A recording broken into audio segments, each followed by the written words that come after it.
This is probably going to be a slightly controversial video, but it wouldn't be fun if it wasn't.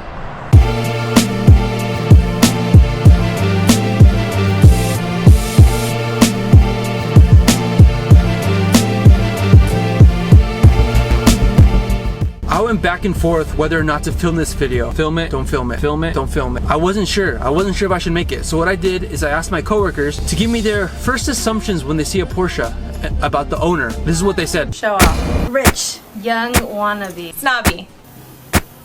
It's rico. Rich snobs. So I thought, all right, I gotta make this. I have to make this video. One, because I think you gotta clear up some assumptions. And the second thing I'm about to mention happens to me all the time. So stay tuned. Let's get on to the first assumption. All right, assumption number one, rich snob. I'm gonna break it down into two parts, rich and snob.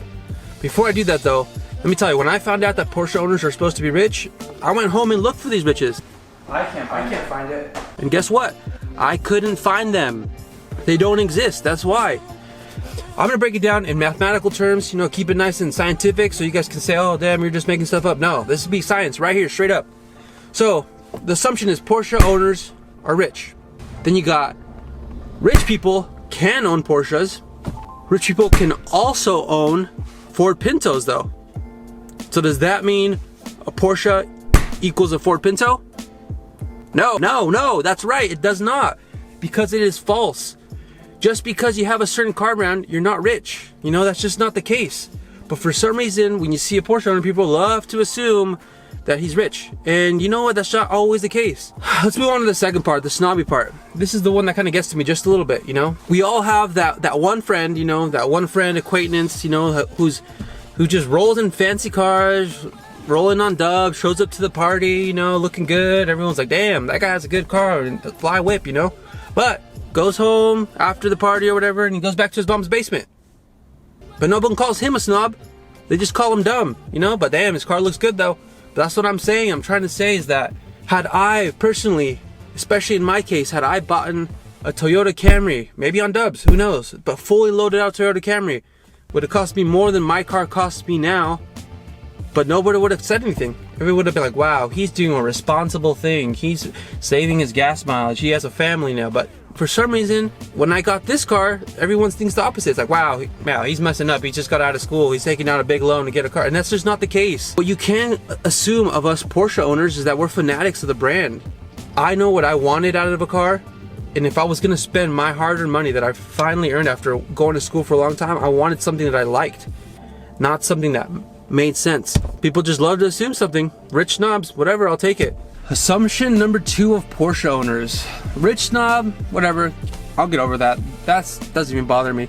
This one bugs me. Oh man, does this one bug me. This one bugs me so much. It's the assumption that us Porsche owners always want to race or always get challenged to race. I'm not a racer. I am not a race car driver. There was never a time, at least when I remember, I don't know if I missed this, but when I picked up my car, there wasn't a thing that said, be ready to race everybody. You know, there wasn't no fine line I had to sign that said, you know, race everybody at the street light when you see them. Or was there? Here are the keys to your new Porsche. No, that did not happen. No, that didn't happen. But we always get those young kids, you know, their muscle cars or, you know, Asian cars or whatever, trying to show up the Porsche owner. Like, this might sound crazy to some of those boy racers, but I get in my car and sometimes I'm just trying to go get milk. Yeah, I'm just trying to pick up some milk. You know, I'm not trying to race, or I don't have anything to prove. I just learned how to drive stick. I'm almost positive those little Kia rats could probably beat me off the line right now. And you know what? Whatever, I'm not a race car driver. That's not what I do enjoy driving, and I enjoy driving quick every once in a while, but like, what are we racing for? Like, what's the prize? Like, am I gonna get the 4th Street light medal? That doesn't even exist. Like, what's the point? So when you see me and you rev your engine at me and you want me to go, like, I'm not gonna go. No. I'm not about to do that, you know? Like, nah, I'm not trying to race.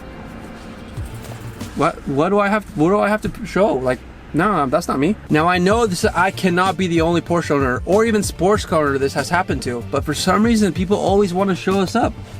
And fine, you have a faster car than me, so what? That's an assumption that people have, is that because we have these cars we're trying to race, you know?